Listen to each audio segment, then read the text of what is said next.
This conference will now be recorded.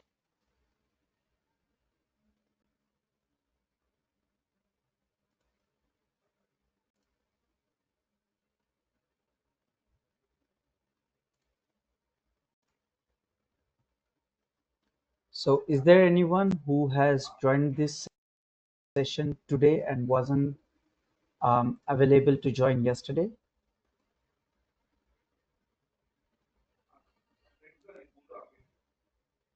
Yes, this side Rajkumar, I joined today. All right, Raj. So did you happen to go through a recording? Yes, I did. Okay, that's good. So you're on the flow, so we can just get going So right only away. one question I had. So Yes, I shoot was it, Raj. working on, yeah, sure. So I was working on Salesforce testing, so CRM application. So Yep. there is a ask from the client to automate the UI of the Salesforce application. So I was thinking Tricentis Tosca is kind of apt tool for it. So I thought of learning it, but I would like to hear from you. So can we automate Salesforce application using Tosca? Uh, so to answer your question, yes, we can. Um, I have worked on a couple of applications which have been automated using Tosca. Okay. Just for the sake of a reason that I'm a little hesitated, is that because Mhm. Salesforce platform has several controls which are Yeah. developed in a different way than usual controls are. So it might possible that uh, there is a possibility that we need to take a different approach to identify those controls to get those automated. Okay. So I can say we can automate at least 95 to 99% of the application. There are a few cases where you cannot really play an automation with Tosca. Just to give you an example, Yeah. um, suppose there is one drop down through which you need to select a value and proceed into your test case. Okay, Hmm. it might not be convenient to perform all the drop down operations using Tosca when it comes to Salesforce. Okay, for Okay. example, if I have to say in a drop down, if your test case says that check if all the values being shown into the drop down are alphabetically sorted. Okay, let's Yeah. take it as a drop down of a country, and all the countries on this planet are listed right there. And if your Mhm. test case asks you to validate that all the countries listed are um, alphabetically sorted, so I might be able to select the values and perform rest of the test case, but this particular scenario I might not be able to validate. You understand what my point is? Yeah, I understand. And So right now we do have that real-time scenarios where we I have understand. many values Even I have listed. faced it, so I'm being very specific on this scenario. So that's the Okay. reason. But definitely, it's not a showstopper for you. I mean, that one scenario is not going to stop you to test the entire application or automate it using Tosca. Okay. Okay. So to Yeah. answer your question, yes, you can automate the end-to-end scenarios, but you might face a certain kind of limitations when it comes to a specific application with Tosca. Sure. Yeah, I got it. Okay. Thank you. Yeah. All right. Most welcome. So let's get going. We can't wait much, of course. So let's just get started.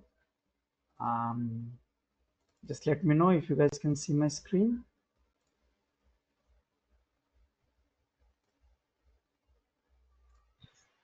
You guys can.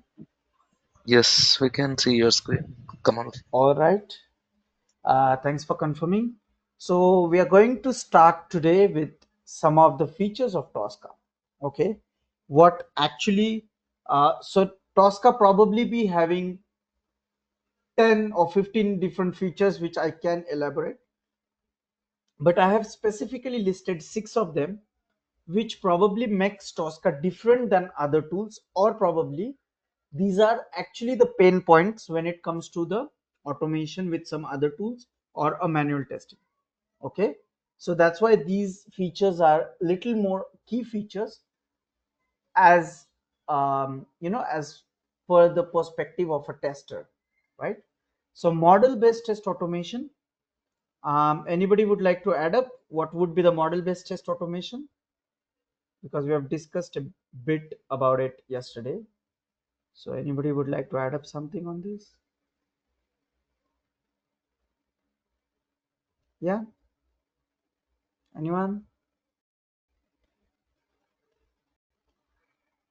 No one? Okay.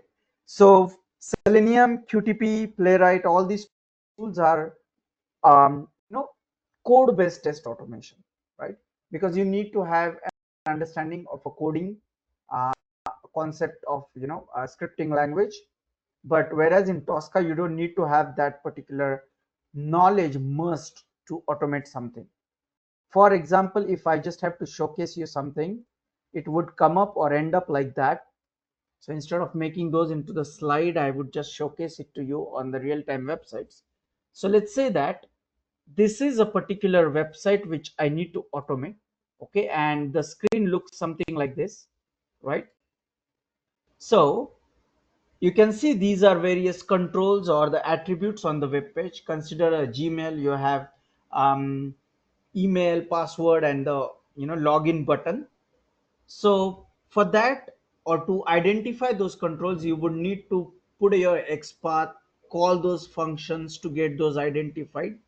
So you can see in the right hand side the script based approach, where you have to have a real time code written against it, where you need to create or declare the variable, you need to call a particular method, or I would say a function. Then you, to identify a particular attribute, you would need to identify it using XPath or some other technical properties. But whereas in Tosca, you can simply get those identified with different technical properties, where you don't really need to write a code at a real time, right? You can see that difference exactly in the right and left window. So the left window belongs to the Tosca, which is model based approach, and the right one belongs to the other automation tools, where you actually need to have a scripting knowledge understanding. Am I clear with this? Yeah. Yes, yes. All right, good to hear. So the next would be risk based test optimization. With the name itself indicates a risk. Risk is nothing but the priorities or something which are more critical journeys should be automated first, right? Those who are part of test planning and stuff, they must be knowing that this kind of a testing is very much required when it comes to the shrink timelines for the testing. So that time you always focus on the most critical journeys rather than all the test cases which you have written. So for that, Tosca helps you to identify those kind of things.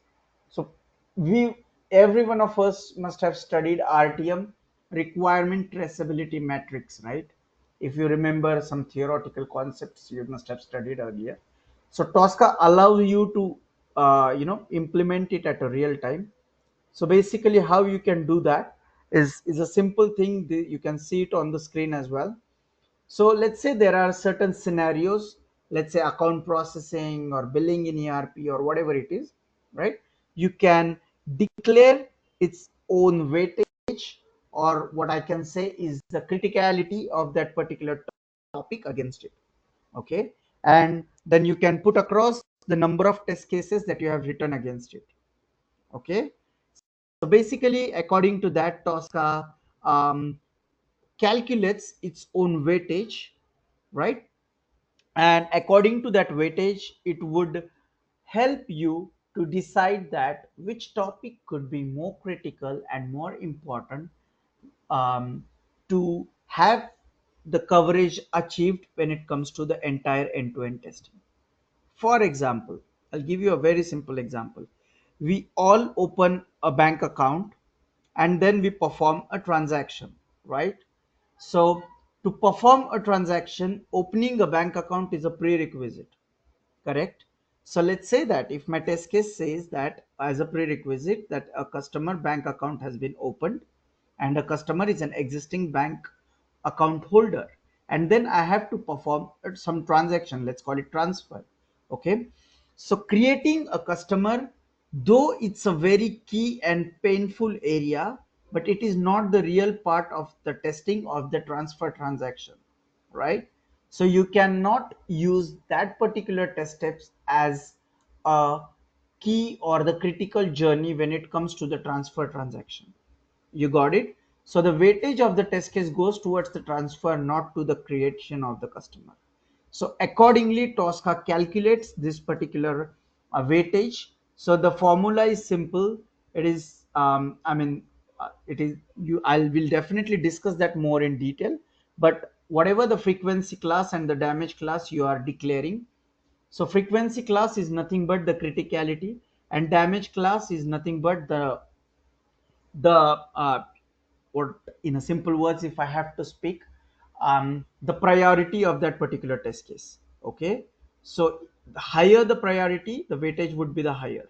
Okay, and frequency class is nothing but how often you're going to need that functionality reused into your test cases, right?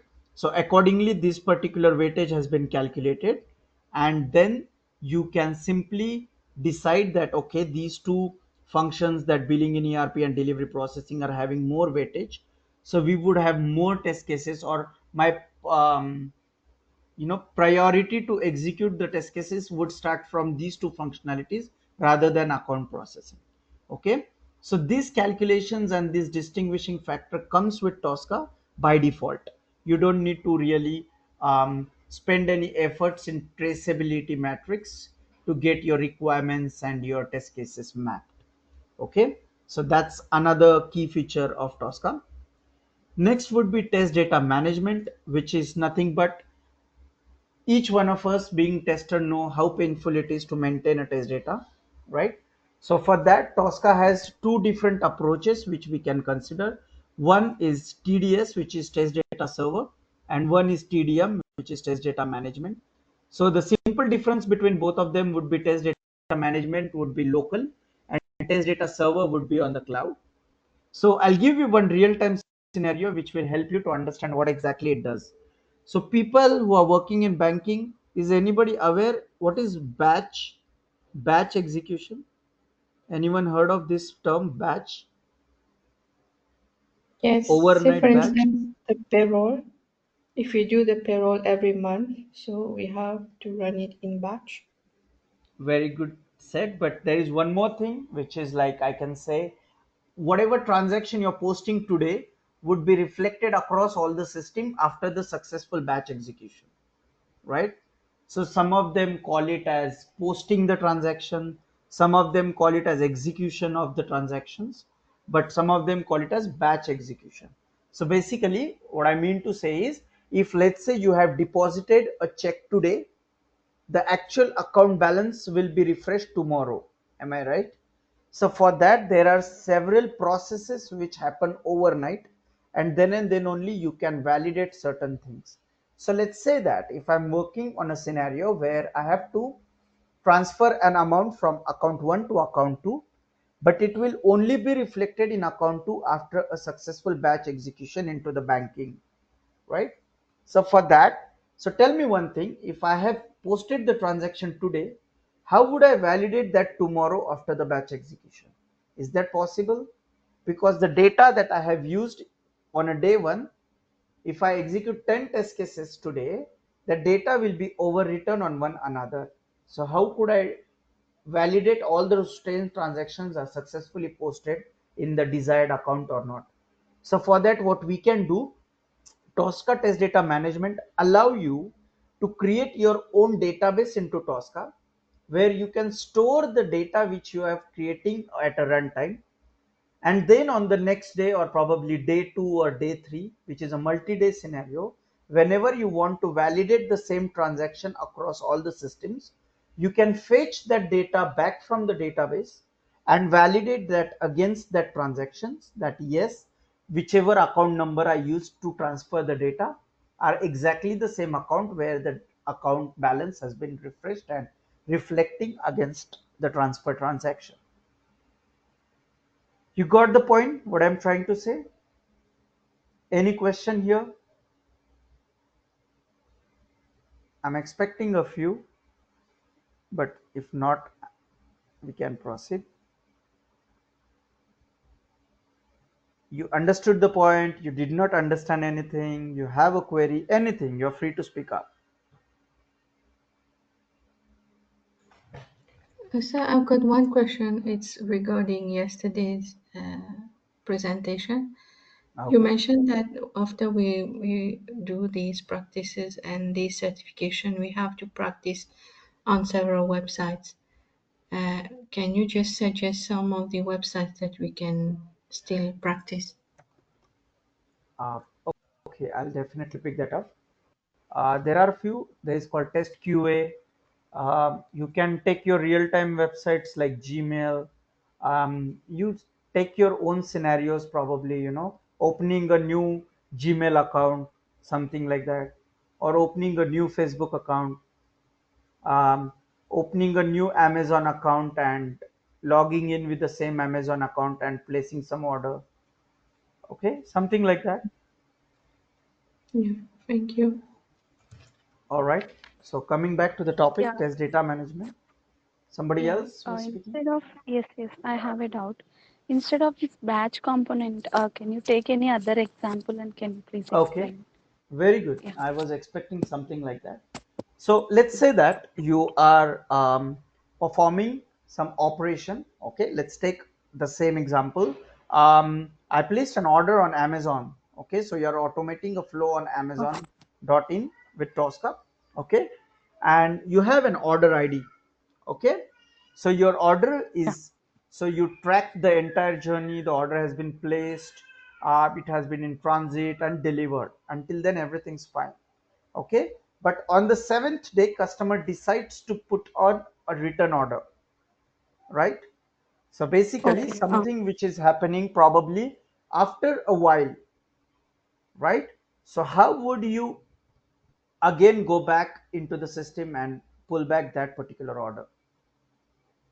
So that kind of scenarios you can test, and you can store that kind of details into your test data management, which is TDS, and you can fetch those order values, which will bring you all the details, the order ID, product, the value, the date of purchase and everything, and you can perform any kind of operation on the basis of that. Mm, okay. Okay. Okay, or I'll take one more example. Most of the people of us are running, what you can say is health check every morning, right? So, or maybe most of us are also helping the manual team to create a test data, right?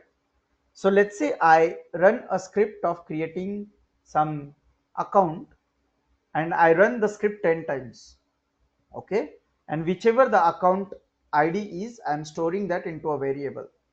But if I run that script 10 times, my data on that variable will be loaded 10 times, right? And when I would retrieve the result, I can only see the value which is created at the 10th time, because all the ninth time the data has been rewritten on, overwritten on the each other, correct? So in that case, you can add up one step at the end of your creation of your account, that store that data into the TDS, so that even a manual tester can go here and fetch that data for their own use. So they don't need to spend time on creation of their own test data. Does that help? Yes, actually, a little bit of confusion. If people are using Jira, example, I'm a manual tester actually. So, Okay, is there any path like for this test data management in Jira? Like you said, using Tricentis, I mean like Tosca, we can correct, store the previous site. right. So in Jira, it is not available. I mean like this is the difference between Okay, the so Tosca for and this, Jira. this doesn't need a Jira. It will be on a local cloud. Okay. So whichever the local host URL you Mm. would set up, so you can access. Anyone can access it, even if he doesn't have a Tosca license. He can access this test data management. Okay. Got it? Okay. Ah, no, no, no. My question is like, Test data management is a feature of this Tosca. Is that exactly we can say? Yes, of course it is. So that's how we Yeah. started, right? Okay. Feature of Tosca. Yes, yes, yes. Yes, yes. Thank you. All right. No worries. Moving on to API scan. Uh, There are. Is there anyone still have a question?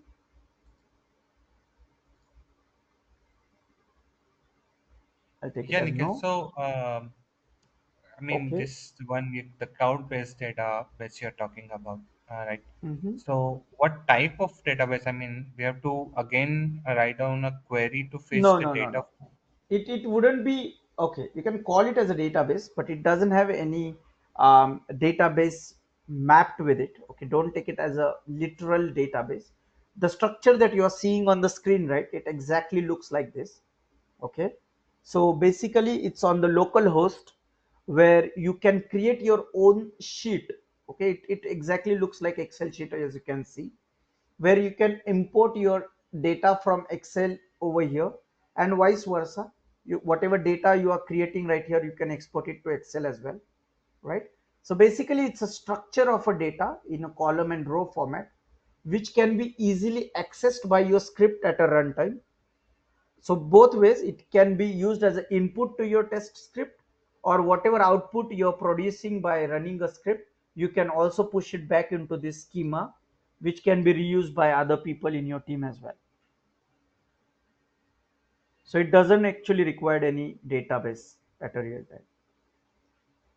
Okay, but this data will be stored on cloud because So if we it is have, on your local host basically, local host server. So local oh, host 1990 port, right? I yes, mean, yes, yes, yes, usually that's what. within internal organization, we always have a local port. So it would be somewhere right there. So the path and all you can customize by yourself when you're using your Tosca. So we'll see it more in detail when we are going to have it as a part of our, detailed test data management as one of a topic, right? The implementation of these features we are going to see detail once we start the course, of course, because not every feature can be explained just in 1 hour right away. So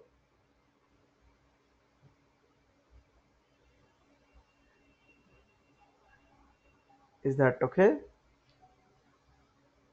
Yeah, yes. Right. All right, let's move on to API scan. That's the other feature. So you would say there are many more API tools in the market. Why is this different? So basically for Tosca UI, first of all, you can see that in the Tosca itself, this is the Tosca. You can see this API testing is an integrated part of the Tosca. Okay, you don't need a separate UI for the Tosca. Okay, that's the most important feature, right? And the moment you land on the API scan, the most important thing that would help you to do it is so for API, those who know what is API, right? What do you need to access any API? Can someone answer this?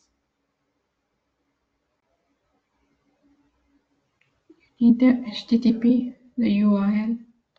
But that HTTP URL points where? To the server, right?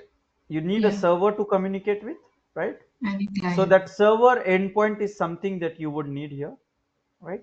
And the resource against it. So just to give you a simple example, so this again, we are going to see this more in detail again. But if you go to any website, okay, any website, because every website nowadays interact with Tosca. So let's take this as an example. Go to inspect, right? And go to network. So if I just refresh this page, you can see all these processes or the APIs have been triggered when this particular page is being loaded. Okay. So in all of these, so you can see there are quite a many requests and APIs and JSONs which are being loaded right there.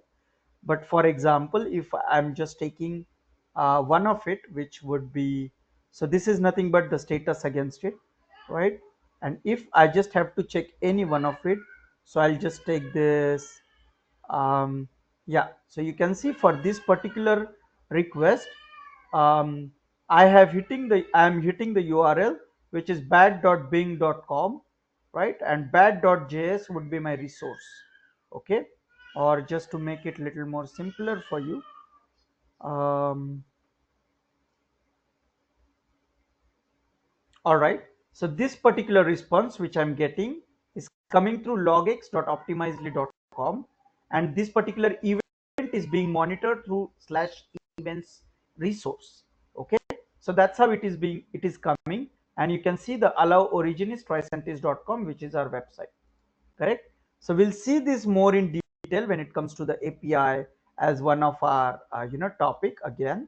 But yeah, that's how these particular things are communicating with each other when it comes to API. And this payload is nothing but the request or the response which we are receiving against this particular request. Okay, so that is how these things are working. But how we are going to validate these things when it comes to Tosca is that, so whenever you have this Tosca API UI open with us, you would explain which endpoint or the server that you want to interact with, and the resource, that what exactly your request is, right?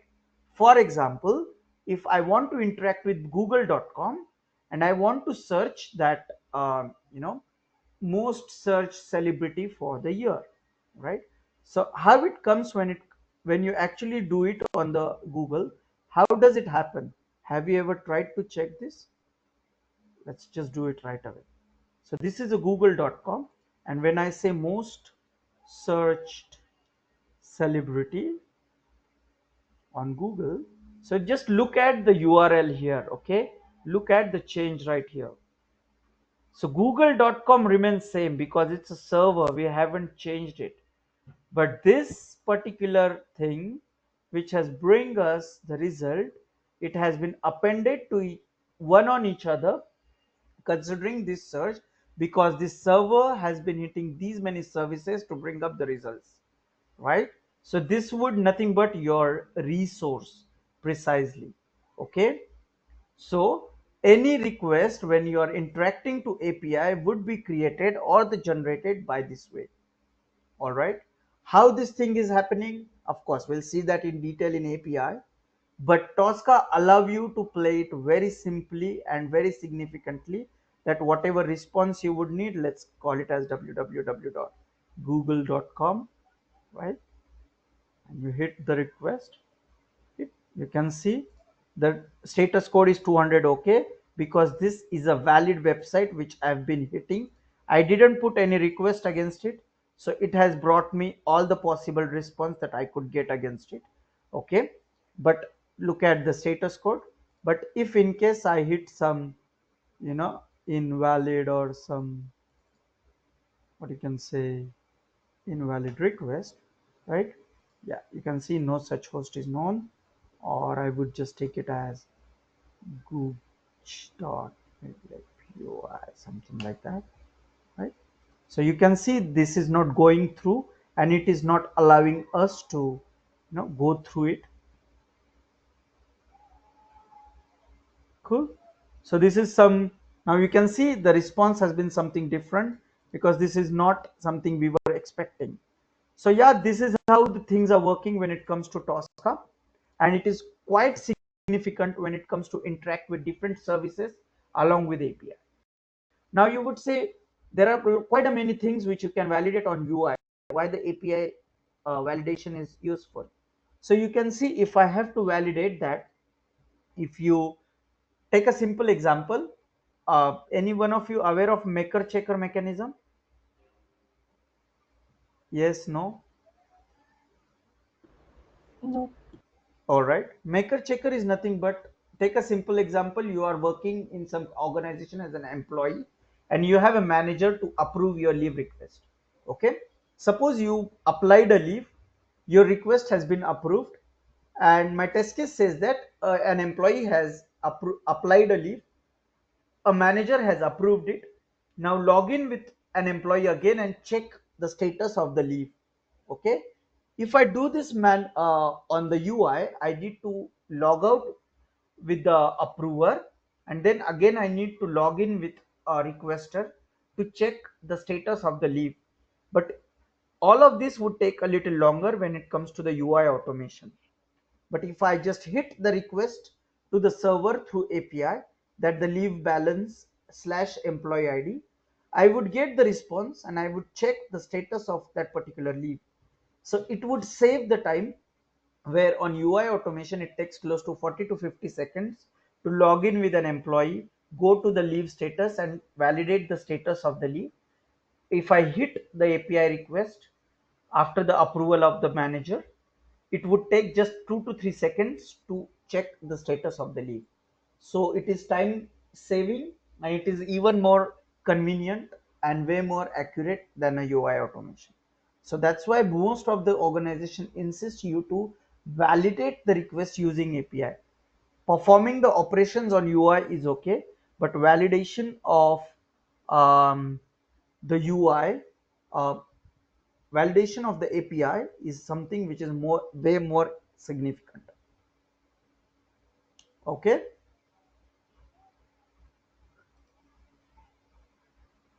Any question on this? So, No. can we combine UI test and API test? I Yes, mean, that's the to real time best practice, that the validation part you should use APIs and the actual transaction posting you should do it on UI, because you cannot post it using API.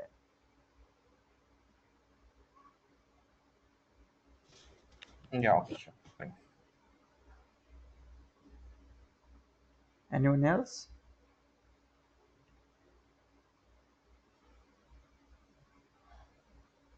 No?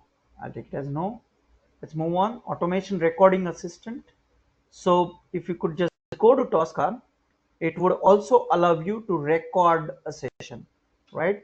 So which is nothing but, if let's say that you're performing some transaction, right? And you do not know how to create a test case out of it, right?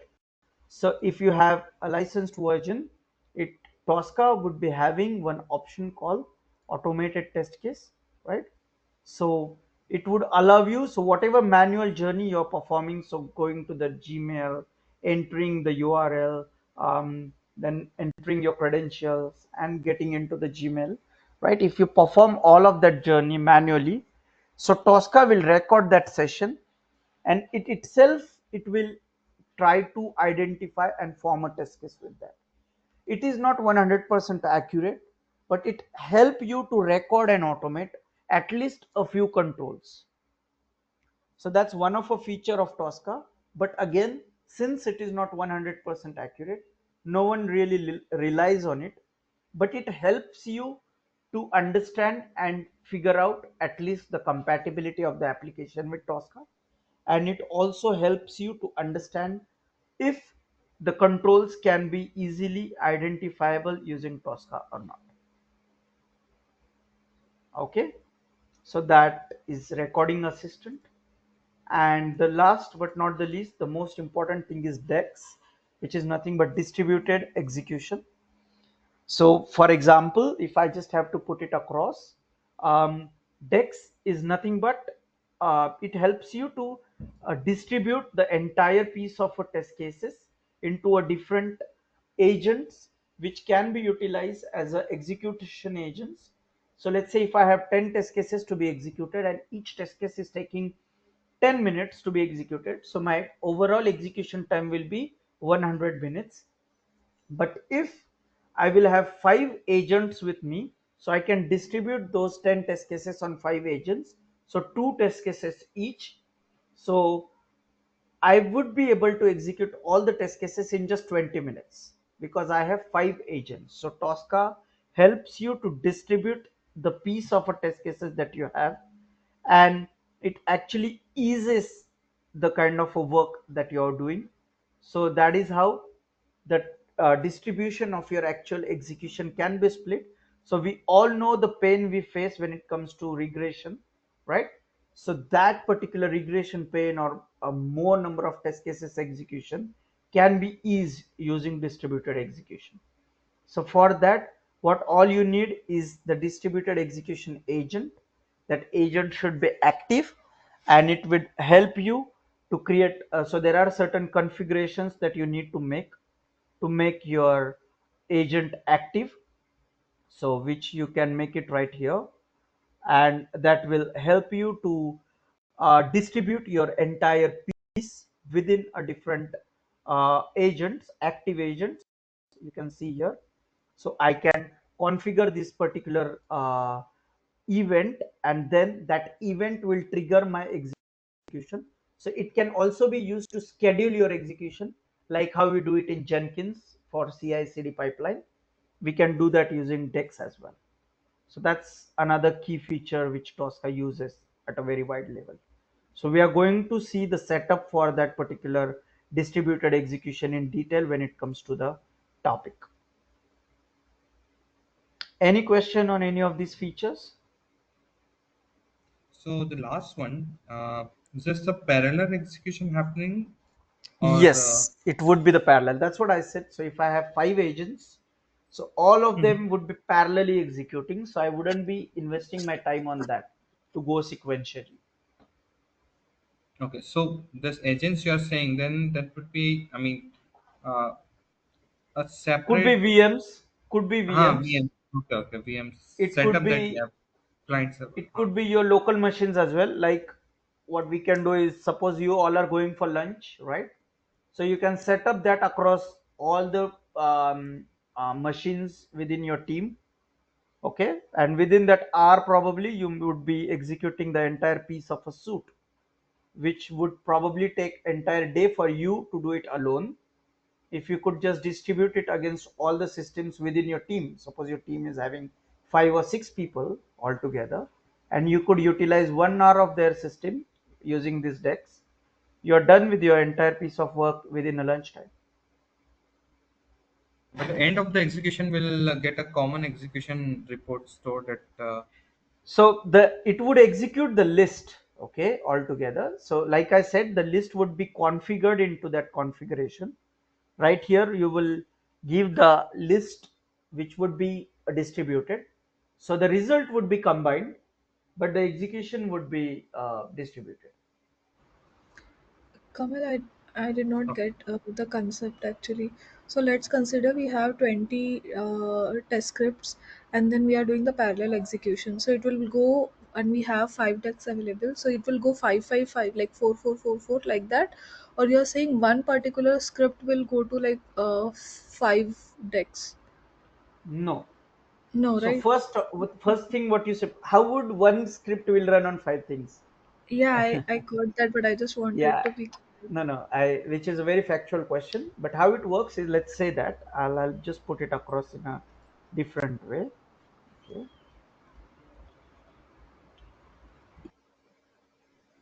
you all can see my screen, right? Yeah. Okay, so let's say that I have this piece of a test cases, okay, which would have 10 test cases altogether. Okay, and for the time being, let's say I have 3 agents, one and two, and probably this one is the third one. Okay, so what will happen, this 10 will be distributed amongst this. For the equal distribution, let's put it as 3 3 and maybe 4 here. Okay, but now let's say that all of these test cases are being executed, but here as well, when there are 3 test cases, so still when first test case is being executed, 2 are still in pipeline, right? Here also the same thing, and here also the same thing. Within this time, if I have my fourth agent activated, right, so it will be possible that these two and probably these two will be sent right here. So altogether, the only bottom line is these all 4 agents should be on the same network and same configuration. You got my point? There is no hard rule that it will have only 3 or the equal distribution. Not necessary. Whichever is available. Correct. Let's say that if this agent is deactivated, and there are still 2 or 3 test cases which were there in the pipeline, so it got deactivated after one, so these two would be pushed here, or probably would be gone, one here and one here. Yeah, The got it. only But important thing is Okay, yeah, go ahead. Sorry to disturb. This test case should be independent in the nature. I mean, shouldn't be a dependent one. Right? Suppose and take an example. The first test case is creating order, and the next So test your case is execution list has to be created that way, my friend. yeah. If I it mean, is a sequential test case, I mean the mhm. output of this test case should be given to this as an input, and same here. Then this should fall under a same execution list, and that shouldn't go through the. I mean, it should go to this particular agent itself. It shouldn't be Yeah. gone So to the this distributed agent. configuration we can do, right? Correct. So in that configuration, you need to be a little more precise, because in the configuration, you need to mention a path of the execution list that you want it to go through the distributed execution. So that path has to be very much precise. So if I just have to showcase you something, so let's say if this is the test case, which is so this is the execution list, that's how it look like. This is a history of this execution which has happened.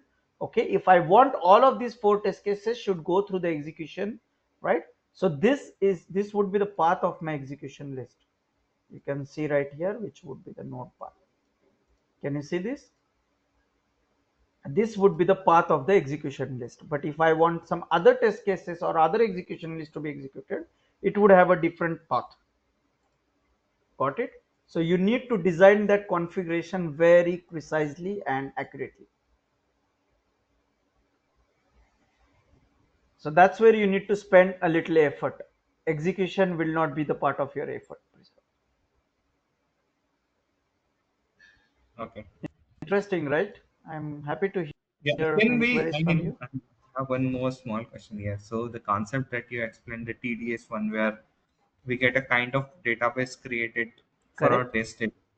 So Hmm. let's suppose my first test case is executing on agent one, and the output of the test case, the same test case, I want, and the other one, the test case that is using the output of the first test case on agent four, that Hmm. data I can read from agent four, right? Because we have a cloud-based data. See, yeah, exactly. You can, but unless the data has been created for Huh. that test case, it won't be. I mean, it would be failing for sure. So for that, what we usually do, we put a condition on it that whenever we for these kind of a scenarios, we go and check into the TDS whether that kind of a data has been already created or not. If it is not created, we pass that test case. I mean, when I mean to say pass, we skip that test case and we go for the next one. And whenever we would have rest of the test cases executed, we again go and check for that particular condition. And by the time if some other agent have executed the test case and that data has been posted, so the Tosca takes that as the test input for the next script and it executes that. Mhm. Oh, got it. Got it? See, there are two different things. Okay, when you execute test case one by one, um, it is not necessary that all those test cases will run all together when you run them combined together, right? Because there are a lot of issues you will come across. There will be a lot of synchronization issues. The screen will behave differently and all of that. So when it comes to dex, there are a lot of precautions and best practice measures which you need to adhere with when it comes to the development of the script.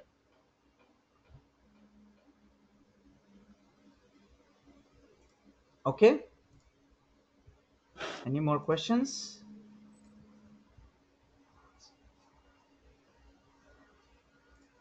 I'll take it as no. This is a little bit of a discussion sort. I would like to hear from you.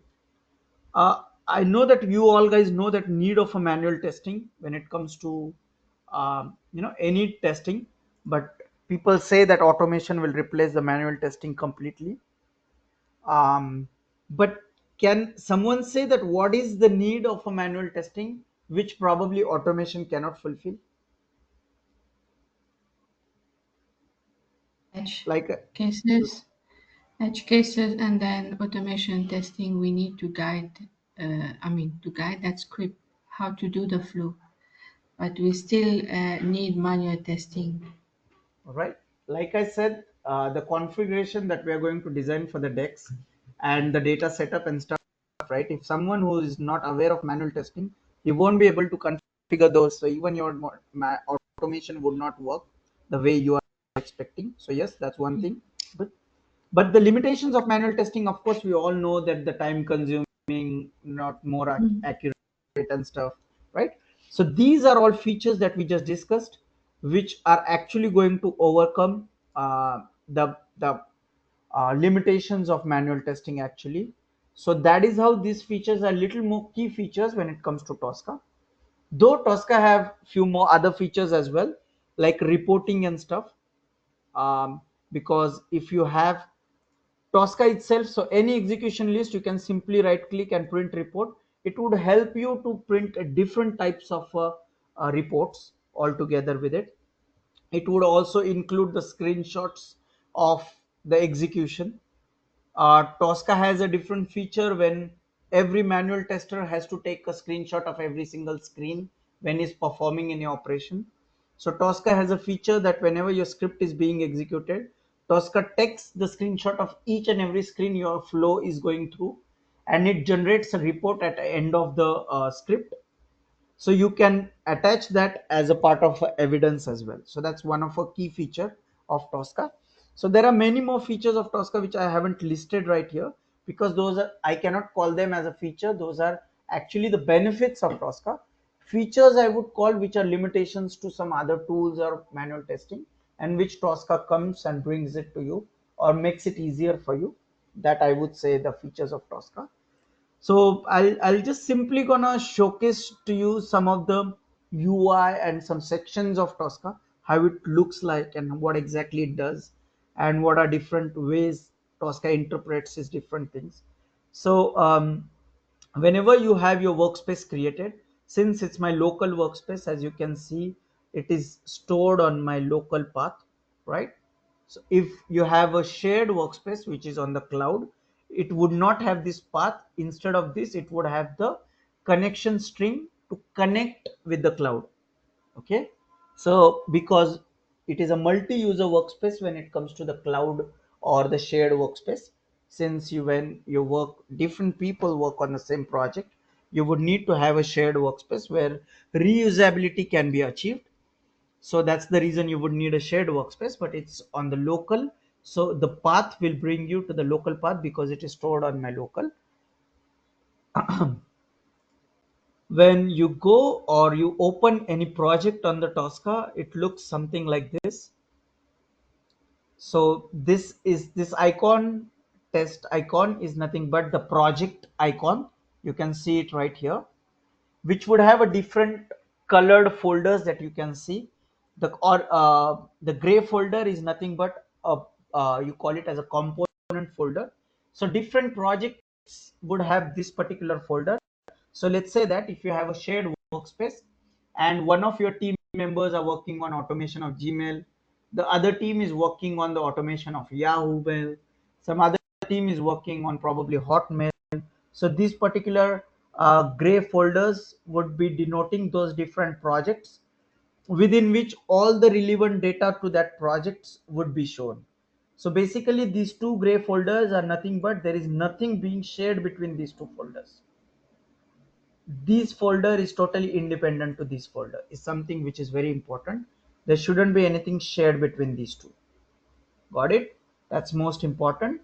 When it comes to the identifying a particular control on the screen, it has to be identified into the module.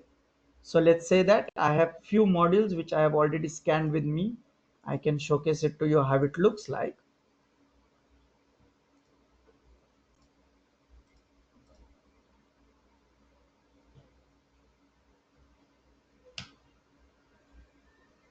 So let's say this is a demo web shop which is developed by Tricentis only for your practice. So someone asked me which websites we should consider. Tricentis has already given a couple of them, right? It is an online order placing portal where you can actually shop something. Of course, you don't need to swipe your card, so you can go ahead and shop whatever you want. So yes, so let's say that if I have to play with this menu or anything on this page, if I would identify those controls, it would look something like this. Now you see all of these books, computers, electronics, apparels, digital downloads. So all of these controls, if I had to identify this using Selenium or any other tool where I need a code, I might need to, first import a lot of libraries and all of that stuff. But with Tosca, I would simply right click on homepage and I scan it, and you can see all of these links are handy with me. Okay, so if I just have to put it across and use it into my test case, so I would simply need to drag it and form a test case. If I just have to click on one of it, I would simply select which one I need to click. I'll right click and I'll run it in Scratchbook. My Tosca will work accordingly and click on that particular link that way. Okay, so that's how the so I'll just walk you through all the sections of Tosca. So basically that's how the test case can be created. But let's start with modules. So this is how the controls on any web page can be um, identified and utilized into your test script at a runtime. So you can see this register, login, shopping cart, and wish list menu, right? So that's how I have scanned it right here. I can simply go to my test case. I'll add it right here. Okay. If I just have to click, I can simply put it as X and I'll run. Okay. What happened? My extension is up, and you can see my Tosca has clicked on register, and you can see this register page has been opened. Playing with Tosca test case is quite convenient, right? Now you can see that identifying the control is something which happens in a module section where there are different properties that you select to identify the controls on the web page. And whenever you identify the control on the web page, it also captures you the image that which page have you scanned, and it is convenient for you to identify these controls on this web page. Because let's say that X resource has scanned this page, and maybe I am a Y resource, I want to reuse this page, but I don't know if this person has scanned those control or not. So I can simply check this image and check these controls. If the control that I am looking for is already scanned by someone, so which I can reuse, or I need to completely identify those control differently as a separate module. So that's how this module section works, where you actually identify the different controls, which is, it could be like table, it could be like you know it could be text boxes which looks like a and cursor. So if it is something where you need to enter a data, right, like this, you can see the first name, last name, date of birth. So all of these controls, you can see the first name is a text box, so it is coming as a colon, whereas this male and female are the radio buttons, so it is coming as radios. You can see right here. Country, you can see it's a drop down, so it is being shown as a drop down like with an arrow. This hobbies, speeding, and all these are the check boxes, so you can see these are identified as a check boxes. And down the line there is a button of previous and next, it is being shown as OK, which is nothing but a button. So the different controls which are having different properties, Tosca identifies those property, and you need to so in a model section again we'll see it in detail, but you would put your technical understanding on the verge of it to identify those controls that it will not fail in future, right? So for example, if for this first name I have taken the ID for that, right? So all of you, are you aware of CSS or HTML or this F12? Have you ever worked on this DOM Explorer before? Anyone? If not, if you click on any control on any web page, right, you will get this link called inspect, which will show you all the properties related to that particular control onto the DOM Explorer. So you might have heard of, not just, there are few which are developers, but there are few who are website developers, right, or the designers. So they are the ones who design these styles and these layouts. But there are these web developers who always have to put all of these properties against every single control. So suppose I need to identify this particular first name text box, right? So these are the properties against it. This is a value of this particular, this is the class against which this particular text box is falling. This is the type of this particular text box, which is text. The name of this particular text box is first name, and the ID for this text box is first name, right? So if in case you would take something, so these are the properties which Tosca would showcase it to you when you scan the module. So you need to decide which properties you're going to take to identify this particular control. And then with the help of that, you can identify those controls on the web page, which can be further utilized into your script. Okay. I know it is little difficult to understand on a first go.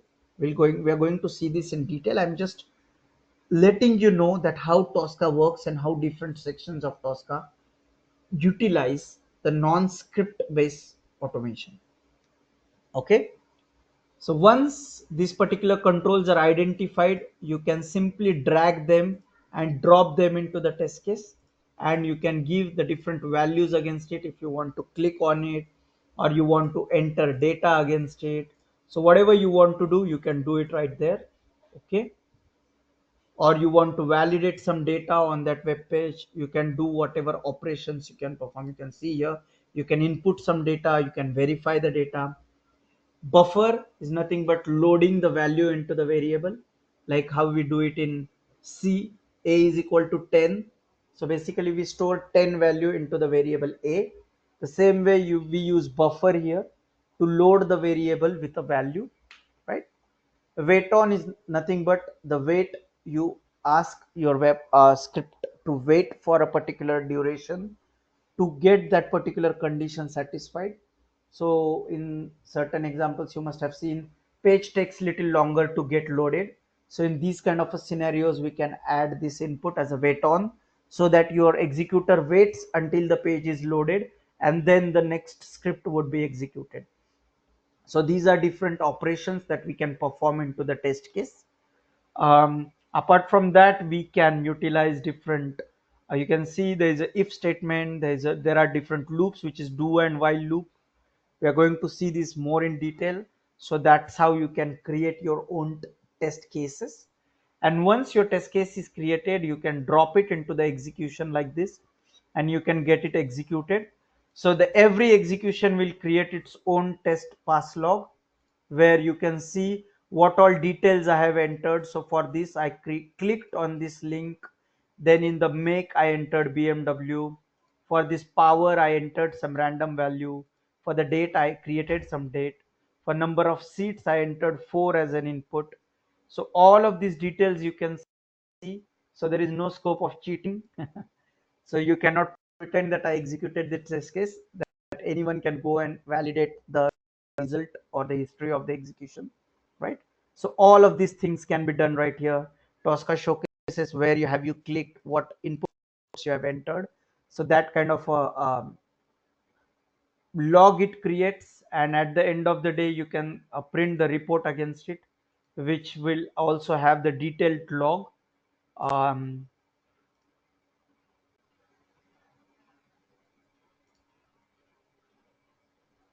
so there are certain inputs you need to put across, and then it will showcase a report like that.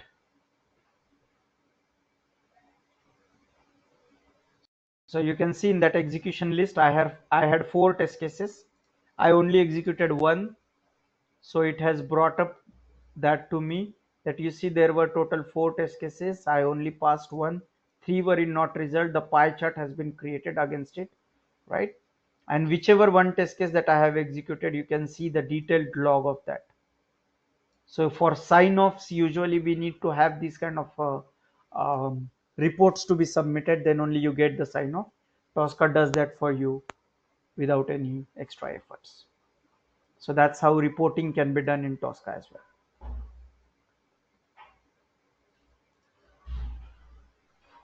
Then this is the TCD that I was referring earlier. You can create different instances and different set of test data you can pass to the different test cases. So for automobile, let's say So these are different 4 test cases. If for this test case I want to pass a data, let's say I want to design this test case for BMW, but for camper I need to design this using Mercedes. So I can pass that kind of a different test data using this TCD.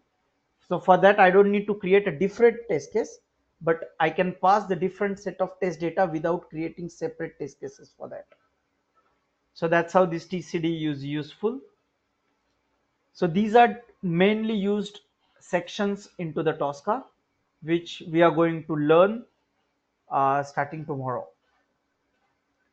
So that's it I had for the day. I think we already overshoot a couple of minutes, but you guys are free to ask the questions if you have it. So I've got a personal question, if you can stay on the line. Sure. Yeah. Anyone else? Kamal, one question. So yesterday I did not join. I went to the demo, but one thing I wanted to understand. So now we will work on Tricentis